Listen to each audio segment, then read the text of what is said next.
क्या आपको stage fear है? क्या भाषण देने से डर लगता है?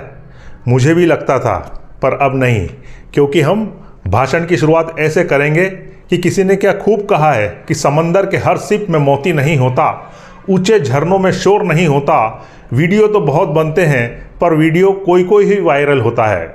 आयोजन तो बहुत होते हैं, मगर ऐसा आयोजन कहीं नहीं होता है। साथियों, क्या आप अपना अच्छा भाषण देना चाहते हैं? यदि आपका जवाब हाँ है, तो यह वीडियो आपके लिए बहुत महत्वपूर्ण है। साथियों, मेरे पहले 2 वीडियो जिसमें सफल मंच संचालन की तैयारी कैसे की जाए और दिलों को जीतने वाला प्रभावी मंच संचालन कैसे किया जाए, इन 2 वीडियो के बाद मुझे कई लोगों के फ़ोन आए कि मंच संचालन के साथ साथ भाषण देना कैसे सीखें और प्रभावशाली, संक्षिप्त और सारगर्भित भाषण कैसे होना चाहिए, इस विषय पर आपका वीडियो आना चाहिए। साथियों, आपने मेरे वीडियो को लाइक किया, कमेंट किया और शेयर किया, इसके लिए आपका बहुत बहुत धन्यवाद। साथियों, स्वामी विवेकानंद जी ने कहा है कि सभी शक्तियां आपके भीतर ही है। आप कुछ भी कर सकते हैं, आप सब कुछ कर सकते हैं। इसलिए भाषण देना बहुत आसान है और भाषण देना एक कला है, और आज हम इस पर चर्चा करेंगे। पहली बार भाषण देने के लिए आप बिंदुवार तैयारी कर सकते हैं। सबसे पहले विषय का चयन। आपको किस विषय पर भाषण देना है, इसकी शुरुआत में हमेशा ऐसा सब्जेक्ट चुनें जो आपके पसंद का हो, और उसके बाद अन्य विषय पर भाषण तैयार करें। विषय से संबंधित सभी जानकारियों को इकट्ठा कर ली जाए, और भाषण तैयार करते समय यह भी ध्यान रखना चाहिए कि किस प्रकार के श्रोता और ऑडियंस हैं, उसी अनुसार आपका भाषण होना चाहिए। हम स्कूल और कॉलेज में निबंध लिखते हैं, जिसमें पहले प्रस्तावना, फिर रूपरेखा, विषय वस्तु एवं महत्वपूर्ण बिंदु और अंत में उपसंहार। इसी प्रकार हमें भाषण को लिख लेना चाहिए।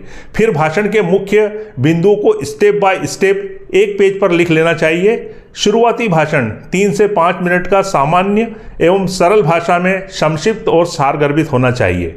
भाषण को प्रभावी बनाने के लिए कुछ उदाहरण, छोटी छोटी स्टोरी, चुटकुलों के माध्यम से भी आप भाषण को प्रभावी बना सकते हैं। भाषण तैयार करने के बाद अपने दोस्तों को, परिवार के सदस्यों को सुनाकर उसका फीडबैक भी लेना चाहिए, और भाषण की लगातार प्रैक्टिस करते रहना चाहिए। भाषण की प्रैक्टिस किसी भी रूम में आप खड़े होकर कांच के सामने बोलने का भी प्रयास करना चाहिए। भाषण की वीडियो या वॉइस रिकॉर्डिंग करके उसे सुने, और जहाँ कहीं कमी लगे उसमें सुधार कर लें। न्यूज़पेपर या कोई पुस्तक को 10 से 15 दिन तक प्रतिदिन जोर जोर से पढ़ना चाहिए। यह बहुत ही प्रभावशाली तरीका है। पूरे कॉन्फिडेंस के साथ आपको मंच पर जाना चाहिए। बॉडी लैंग्वेज के साथ आपकी आवाज़ सदी हुई और संतुलित और लयबद्ध होना चाहिए।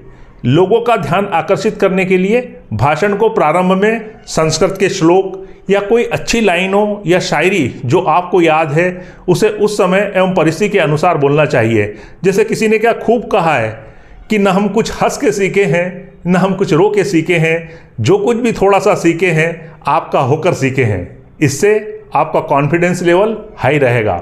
प्रारंभ में मंच पर आसीन सभी अतिथियों का सम्मानपूर्वक उनके पद और गरिमा के अनुसार उनको संबोधन करना चाहिए। यदि मंच के सामने भी कोई श्रोताओं में कोई महत्वपूर्ण व्यक्ति बैठा है, तो उनकी उपस्थिति को अंकित करना चाहिए।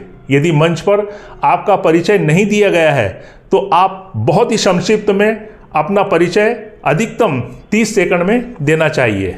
उसके बाद विषय वस्तु, महत्वपूर्ण बिंदु और अंत में पूरे विषय को समराइज कर सभी का धन्यवाद कर भाषण को शायरी के माध्यम से समाप्त करना चाहिए। साथियों, भाषण कला के बारे में मैं आपको बताना चाहता हूँ कि मैंने भाषण देना कैसे सीखा। जब मैं स्कूल में था और मैंने पहली बार भाषण देने के लिए पूरे भाषण को पहले मैंने लिख लिया। उस भाषण को मैंने बहुत रटा, कई बार उसको पढ़ा। दूसरे दिन मुझे भाषण देना था तो मुझे रात भर नींद नहीं आई। पूरा भाषण में याद करते रहा। जब दूसरे दिन भाषण देने का वक्त आया, मैं मंच पर गया और मैंने सबसे पहले संबोधन प्रारंभ किया। आदरणीय अध्यक्ष महोदय, निर्णायकगण एवं मेरे साथियों, मेरा आज का विषय है। और मैं इसके बाद पूरा भाषण भूल गया। मैं मंच पर घबरा गया, मेरे हाथ पांव कांपने लगे। मुझे ये समझ में नहीं आ रहा था कि मैं कहाँ से शुरू करूँ, कैसे बोलूँ। एकदम पिन ड्रॉप साइलेंट हो गया। और वास्तव में मैं पूरा भाषण भूल गया, क्योंकि एक स्टेज फियर था, एक भाषण देने का डर था।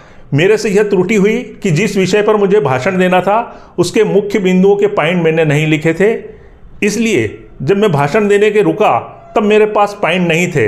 यदि पॉइंट होते तो मैं भाषण दे सकता था, परंतु जब मैं बोल नहीं पाया तो पूरे पंडाल में जोरदार तालियां बजी और मैं अपने स्थान पर आ गया।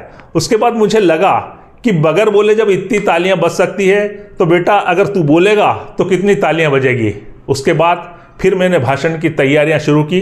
सबसे पहले किस विषय पर भाषण देना है वह सब्जेक्ट लिख लिया और जो महत्वपूर्ण बिंदु हैं उनको पॉइंट बना लिए और उनको बोल्ड अक्षरों में अपने पास एक कागज पर लिख लिया। जब कभी भी मुझे मंच पर बोलना है और कहीं मैं अटकता हूं तो उन बोल्ड अक्षर में जो पॉइंट लिखे हैं उनको मैं देख लेता हूं। साथियों, धीरे धीरे जब ये शुरुआत हुई तो पहले 1 मिनट, फिर 5 मिनट, 15 मिनट और 1 घंटे के लेक्चर भी देने लगा। साथियों, मैंने कोरोना काल में 1 घंटे का ऑनलाइन प्रेरक नीरे राखिए के माध्यम से व्यक्तित्व विकास पर व्याख्यान दिया। साथियों, मैं यह बताना चाहता हूं या ये कहना चाहता हूं कि कोई भी प्रभावशाली भाषण देने वाला व्यक्ति हो, व्याख्याता हो, हर बड़े व्यक्ति का, यूँ कहें कि हर व्यक्ति ने अपने जीवन में पहली बार भाषण दिया होगा। यदि हम किसी महान भाषणकर्ता या व्याख्याता का पहला भाषण सुने तो देखें कि वर्तमान के भाषण में और पहले वाले भाषण में ज़मीन आसमान का अंतर आपको दिखाई देने का लगेगा। कहने का मतलब यह है कि जो जितनी अच्छी प्रैक्टिस और विषय से संबंधित ज्ञान रखेगा, भाषण धीरे धीरे उतना ही प्रभावशाली और शानदार होता जाएगा।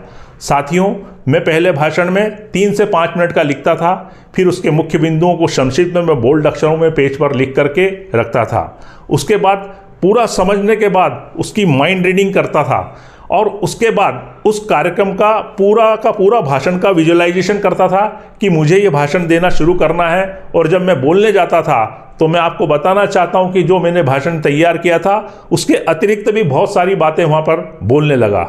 साथियों, भाषण देना एक कला है और इसको सीखने के लिए लगातार बोलने का आपको अध्ययन करना पड़ेगा। स्कूल और कॉलेज के दिनों में क्रिकेट के बहुत मैच होते थे। उन क्रिकेट मैचों की मैं लगातार कमेंट्री करता था। इसी कारण से मैं अच्छा, लगातार और लयबद्ध बोलना सीखा। आप टीवी पर क्रिकेट मैच देखते हैं तो पहले उसको आप सुने और फिर टीवी की आवाज़ को बंद करके और फिर जो खेल हो रहा है उसकी कमेंट्री करने का प्रयास करें। किसी जगह कोई आयोजन चल रहा है तो वहाँ आयोजन की कैसे कमेंट्री होना चाहिए इसका बोलने का प्रयास करें। अगर आपने ये सीख लिया तो आप बोलने में आपकी लयबद्धता आ जाएगी और आप लगातार बोलते रहेंगे। तो प्रैक्टिस से आपका कॉन्फिडेंस लेवल भी बहुत हाई हो जाएगा, जो कि भाषण देने के लिए सबसे महत्वपूर्ण बात है। किसी भी स्थान पर भाषण आप देने जा रहे हैं तो डर और भय को आप अलग करके रख दीजिए। सामान्य बोलचाल की भाषा में अपना भाषण दीजिए। मंच पर चाहे जो भी व्यक्ति बैठा हो, चाहे वो कितना ही बड़ा व्यक्ति हो, आप निर्भीक होकर के अपनी बात कहें। आपका भाषण बहुत अच्छा होगा। किसी ने क्या खूब कहा है कि किसी भी शिखर पर पहुंचना आसान नहीं है, उस शिखर पर टिके रहना भी मुश्किल है। अगर एक शिखर पर पहुंच जाएं आप तो नए शिखर की तलाश करें। अभी तक यदि भाषण की शुरुआत नहीं की है तो अब भाषण की शुरुआत करो और एक भाषण के बाद दूसरे भाषण की तैयारी करो। साथियों, आपसे अनुरोध है कि यदि आपने अभी तक इस चैनल को सब्सक्राइब नहीं किया है तो सब्सक्राइब जरूर करें, लाइक करें, शेयर करें और हाँ, बेल आइकन जरूर दबाएं। यदि आप कमेंट करते हैं तो मैं रिप्लाई जरूर करता हूं।